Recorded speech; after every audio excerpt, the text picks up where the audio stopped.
Hello, welcome to Presence Practice with Poonam and Parker. And hello, Poonam. Hello, Parker. Hello. So today's topic is observe the observer. That's what I've written down here. And what does that mean? So sometimes when a person begins a regular meditation practice, a very common situation that evolves is turning the meditation into something that we're doing. And when we become the meditation itself. And so I want to just do a little, here's my flashlight. I'm pointing it at this. It's a subtle egoic pattern. So it's not the big clumsy ego, obvious ego that falls away when, or deconstructs as we start to wake up. It's a subtle ego, and I find it, so we may change the name of this video later, but observe the observer.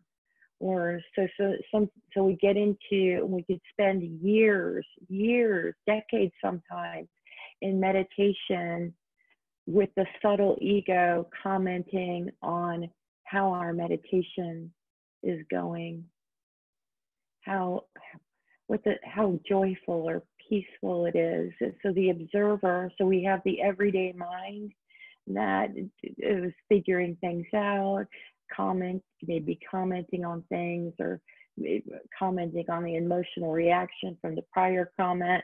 So we have this everyday mind, and it's more or less this way to varying degrees, and depending upon how much presence power, how much conscious awareness we're bringing into our every moment. So if we're creating spaciousness that we can stand up from sitting and go take it throughout our day, we expand and expand and expand until there's just stillness there.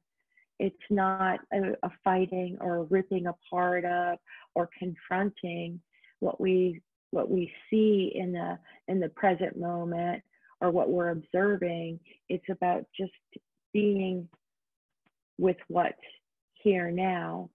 And so a subtle pattern is to make comments about it. This meditation is going well. I wonder how long I'll be sitting here for.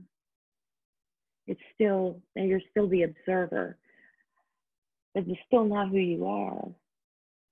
The one that sees the observer, that's the spacious awareness.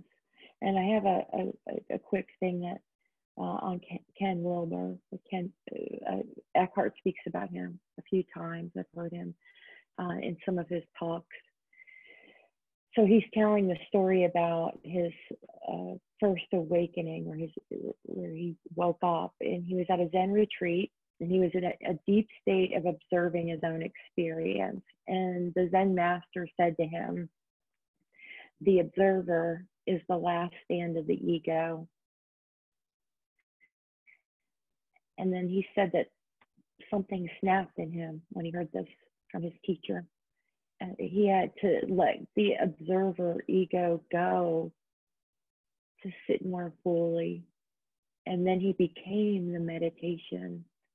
There was no separation. There wasn't him doing this thing. There was pure conscious awareness and absolute stillness, no longer engaged in this until it just deconstructed. So it's not trying to fight that voice. We just notice it, shine the light, and it deconstructs. So we are aware of awareness. And that awareness may have a higher level of speech. It may be commenting on the present moment and not talking about the future or the past. Now it's commenting on how we feel. And then if we don't notice it, sometimes it can get, consciousness lowers even more. And now we're analyzing the sensations in our body, our experience, and a little lower. If there's anyone in the room or anything in the room, we may start commenting on that. And now suddenly we've associated that story with another story that happened in the past or may happen in the future, and we're now bringing ourselves back in. So we may need to do that for a while to see it, but we can also just drop it to truly see that this is a very thin egoic pattern. It may not be something that you've built up, and it's not the mean or the clumsy ego or the obvious ego that we often see. It's a tip for deepening your experience of the present moment, making it a really luscious and beautiful place to be in any circumstance, any situation, even if our life is threatened. This life is threatened.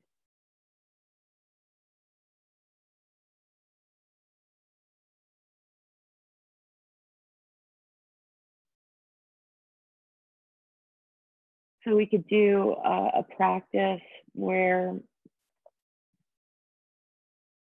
there's a practice that I'll give you for being aware of awareness. So we can close our eyes and we can feel our hands. Feel both hands.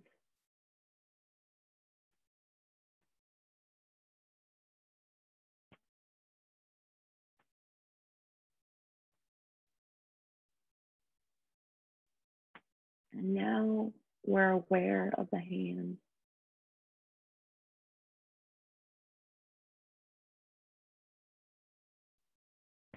And now be aware of being aware.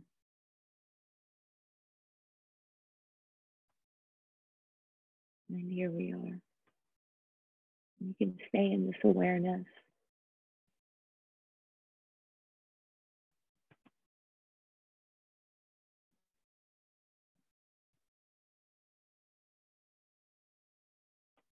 Being in this moment, just aware of aware.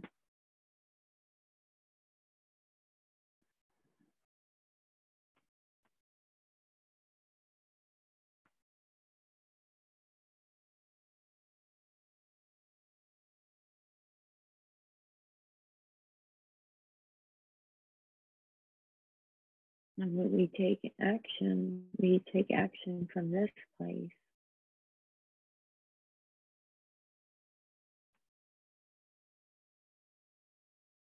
And how could gentleness and compassion and love not flow from us out into the world in every situation?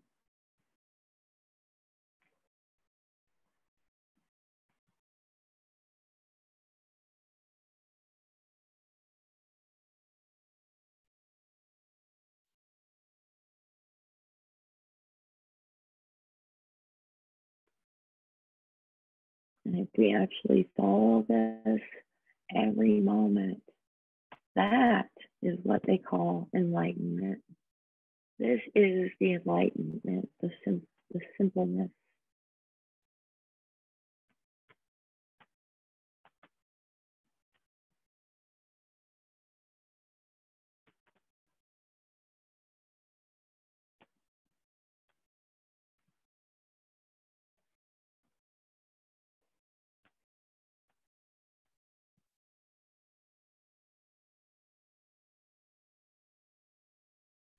Completely liberated and surrounded by the spaciousness.